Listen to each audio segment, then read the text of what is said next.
Salut à tous, donc aujourd'hui nouvelle vidéo. On va faire ensemble la pose de dalles de travertin sur chape scellée, donc une chape de chaux scellée et par poudrage. Alors j'ai déjà commencé comme vous pouvez le voir, enfin, j'ai même déjà bien commencé, j'ai dégagé tous les angles avec toutes les coupes. Alors normalement les coupes c'est en dernier, sauf que comme je suis sur chape scellée, je vais pas faire une barbotine après pour coller, j'en ai profité pour faire toutes les coupes avant. Donc voilà, toutes les coupes sont faites.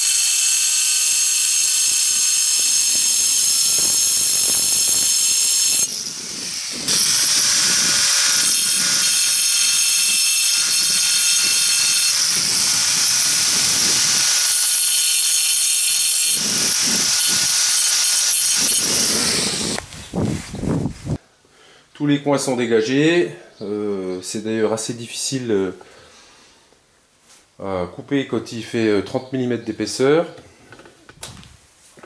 Donc je vais vous montrer comment je procède. Donc j'ai des tasseaux que j'ai réglés à l'épaisseur. Je vais tirer ma chape, poudrer la chape, donc une chape assez sèche. Et une fois que j'aurai poudré la chape, je vais humidifier avec un pulvérisateur. Et ensuite on va déposer tout simplement les dalles de travertin sur la chape poudrée, et ça colle très très bien. J'ai dû enlever une dalle le lendemain, la chape est venue avec, tout est venu avec, et j'ai eu un mal fou à la décoller.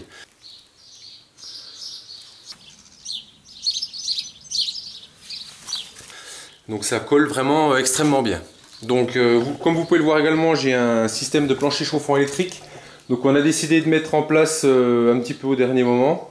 C'était pas trop prévu à la base. Et je voulais pas de circuit d'eau, donc on a misé là-dessus. Alors je sais que la chaux et le chauffage au sol, il n'y a pas de restriction, mais on va dire que c'est moins, la chaux est moins conductrice de la chaleur que le ciment, hein, elle est un petit peu plus isolante. Maintenant, bon, nous ce sera vraiment un chauffage de secours, on sera vraiment dans le chauffage d'appoint quand on n'est pas là une semaine par an en hiver, quoi. Autrement on a le mode de chauffage au bois, et au cas où, voilà, on va voir. Donc vous aurez également le retour de chauffage au sol sur chape de chaux, un chauffage électrique. Dès qu'on l'aura utilisé, je vous donnerai mes impressions, mes sensations et le rendu effectif de cette chaleur. Voilà. Et ben on va aller préparer, le mortier, et on va disposer tout ça.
Et celles qui ont des défauts dans ce style-là, on peut voir qu'il y a une fissure sur tout le qui traverse toute la plaque.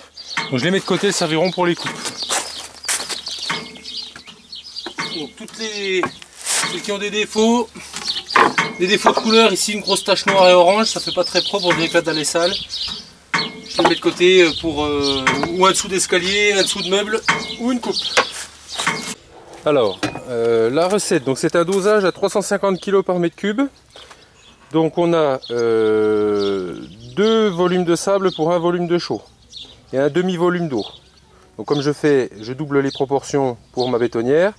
Donc j'ai 4 volumes de sable, 2 volumes de chaux et un volume d'eau, 10 litres d'eau.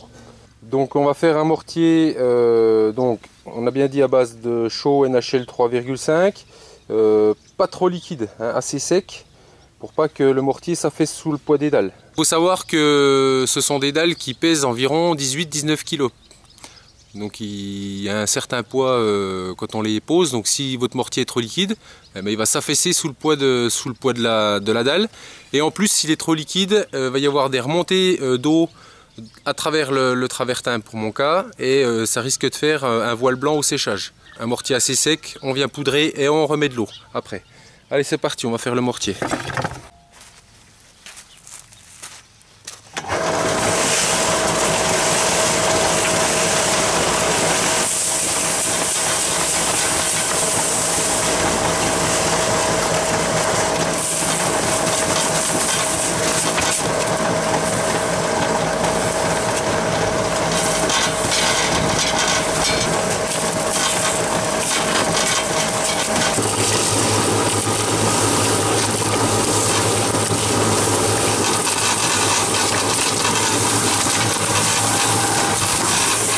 Alors j'oubliais, c'est important d'avoir un sable, là pour moi c'est du sable 0,4 de rivière, mais ce qui est extrêmement important, donc c'est un sable lavé, c'est qu'il soit bâché. Toujours bâcher votre sable, comme ça vous avez toujours le même taux d'humidité dans le sable. Parce que si vous le laissez à la pluie, un jour vous aurez du sable trempé, le lendemain, si vous avez un temps sec, vous aurez un sable sec, extrêmement sec, donc la quantité d'eau va varier pour votre mortier, j'allais dire du simple au double, mais pas loin.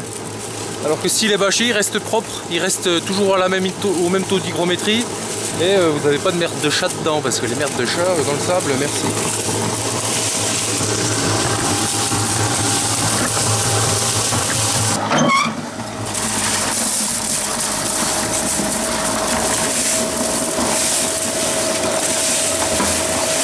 Voilà, il faut pouvoir faire une boule avec.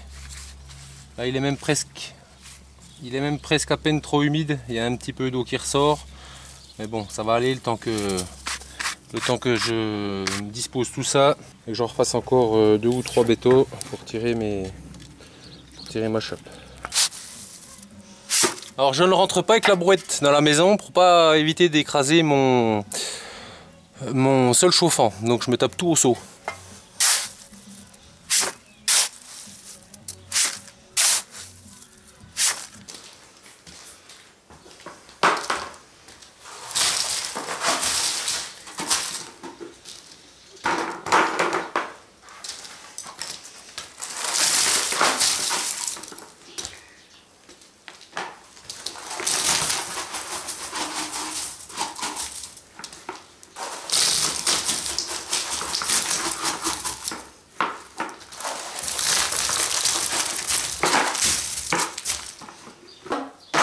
Je vais me raccorder avec ce que j'ai fait hier soir. Vous pensez bien mettre des genouillères, hein, c'est important, hein. J'ai voulu faire le malin sans genouillère.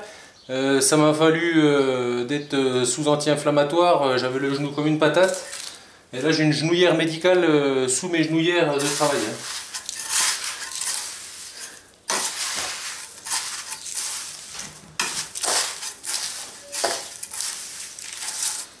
Alors la méthode n'est peut-être pas forcément académique. Enfin bon, je vous rappelle, je suis un particulier. Donc c'est pas un tuto, hein, c'est plus une façon de vous montrer que qu'on peut faire des choses sympas.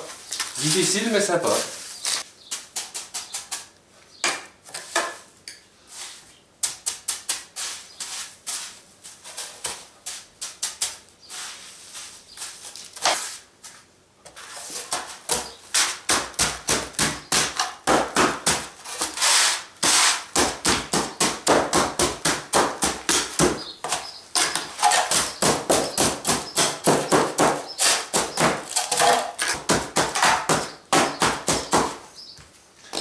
Ah oui, j'ai mis un sol en liège dessous là. Enfin, c'est des finelets de liège, ça doit faire 2,8 mm. Ça évite à ma dalle de chaud qui est dessous de trop pomper l'humidité, donc ça me permet d'avoir le temps de travailler tranquillement ma chape et de poser mes dalles. Et ça me permettra aussi d'avoir un petit frein pour que la chaleur ait tendance à remonter dans la dalle. Bon, après 2,8 mm, c'est pas ça qui va empêcher le chaud de descendre. Mais enfin bon, c'est surtout un gain de temps, travailler proprement, ça désolidarise bien ma chape à ma dalle.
Je pose ma dalle à blanc pour vérifier que j'ai la bonne hauteur.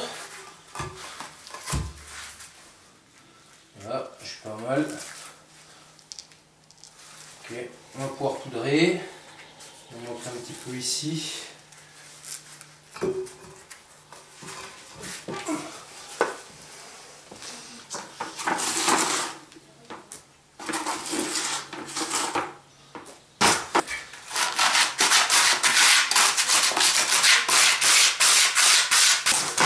Alors pour poudrer, j'utilise ma truelle à bloc de chambre, ce qui me fait à peu près une truelle pour une dalle.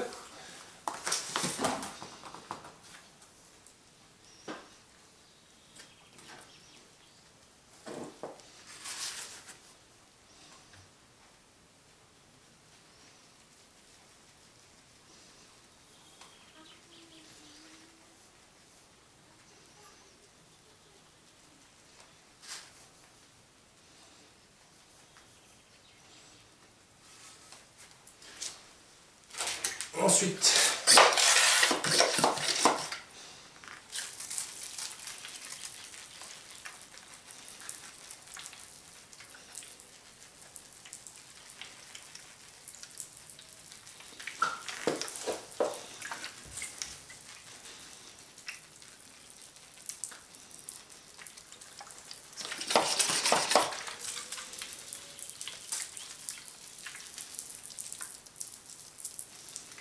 Je rose sur tous les coins là, puisque c'est sur une reprise de chape d'hier, même d'avant-hier là.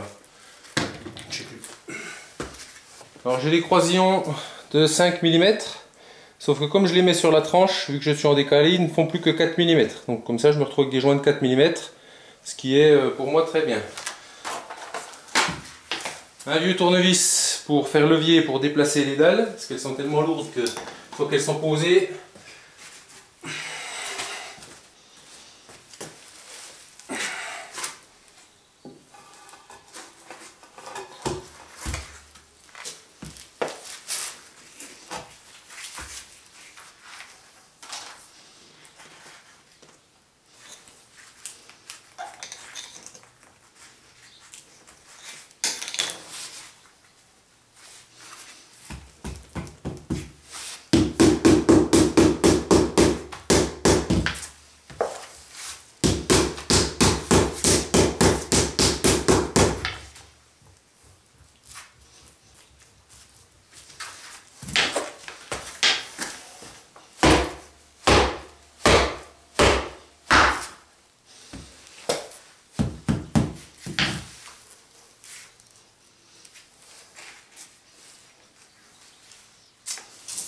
Il va pas.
Got no reason for coming to me like the rain, running down and believing.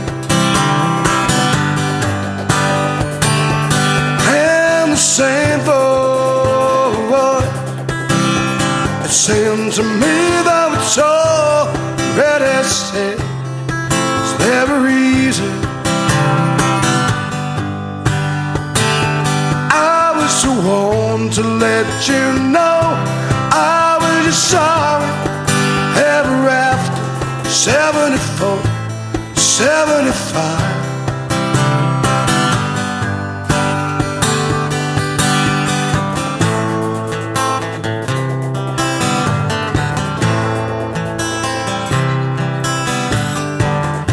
It's never easy.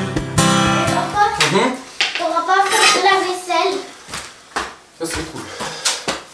To me like the rain running down and believing. When I look into your eyes and I see that I'll do fine. When I look into your eyes and I do better. I was the one to let you know I was just sorry ever after 74, 75. Oh, you're giving me more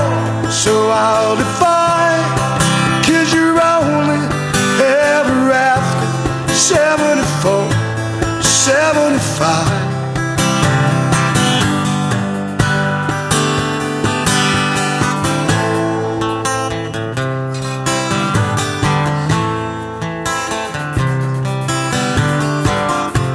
Still no reasons for coming to me like the rain running down. Can't believe it when I look into your eyes and I see that I'll do fine. When I look into your eyes, then I'll do better. I was the one to let you know I was your song ever after 74, 75. Oh, you're giving me more, so I'll defy, 'cause you're only ever after 74, 75. Says you're giving me more, so I'll defy, 'cause you're only ever after 74, 75.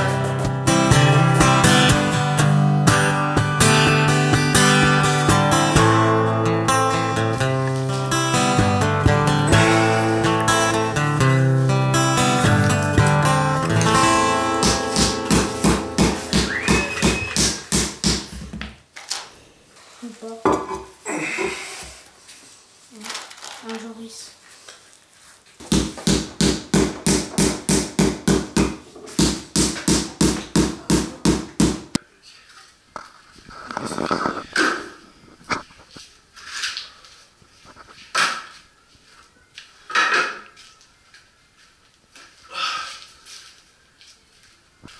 Voilà les chutes pour la totalité des 70 mètres carrés à peu près. Donc on peut dire que ça a été relativement bien optimisé. Il reste du tas de sable, donc on a vraiment bien évalué ce qu'il nous fallait. Ce qui nous reste, il nous reste un bon demi-mètre cube de sable. Voilà, donc cette vidéo est terminée. Donc vous avez eu un petit aperçu de la pose de dalle. Un boulot super difficile. Hein, c'était chaud, hein. Il fait super chaud dehors. Et les dalles sont super lourdes. On a 36 degrés dehors, donc je travaille à l'intérieur, je lave la bétonnière à chaque fois, donc le mortier réagit bien. Il tire pas trop vite, sachant que j'ai du liège en dessous. Mais voilà, j'ai vraiment peiné, tant physiquement que mentalement, mais bon, je suis content du résultat. Il nous restera à faire les joints et voilà. Bon, bah, je suis épuisé, je vais aller tout nettoyer avec ma petite femme qui m'a fait toutes les coupes. Et je vous dis à une prochaine fois. Allez, salut!